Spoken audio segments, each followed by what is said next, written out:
আর এর মধ্যেই আপনাদের জানিয়ে রাখি, হাসপাতালে ভাঙচুরের ঘটনায় পুলিশের তলব, লালবাজারে তলব এসএফআই ডিওয়াইএফআই কর্মীদের। স্বাধীনতা দিবসের মধ্যরাতে যে তুলকালাম পরিস্থিতি হয়, যে রণক্ষেত্র পরিস্থিতি হয়, সেই ভাঙচুরের ঘটনায় এবার পুলিশের তলব, লালবাজারে তলব এসএফআই ডিওয়াইএফআই কর্মীদের। প্রতিনিধি অমিত এই মুহূর্তে আমাদের সঙ্গে রয়েছেন।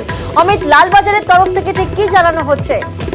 দেখো, মধ্যরাতে আরজি করে যে ভাঙচুরের ঘটনা বা গেটে যে বিক্ষোভ হয়েছিল, ভাঙচুর হয়েছিল, সেই ঘটনায় এবার ডিওয়াইএফআই এবং এসএফআই এর যারা নেতা নেত্রী ছিলেন তাদেরকে তলব করা হয়েছে। আমরা যেটা লালবাজার সূত্রে খবর, মীনাক্ষী মুখোপাধ্যায় সহ 7 জনকে ডেকে পাঠানো হয়েছে এবং আগামী 3 দিনের মধ্যে লালবাজারে তাদেরকে হাজিরা দিতে হবে, এই মর্মে কিন্তু নোটিশ সার্ভ করা হয়েছে লালবাজারের তরফে।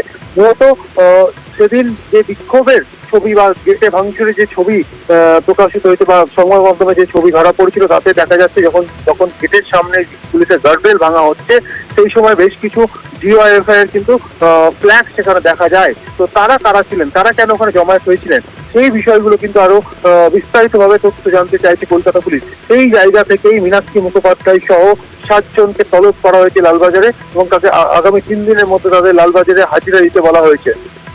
বেশ, নিশ্চিত যাব, তবে আইনজীবীদের সাথে পরামর্শ করে।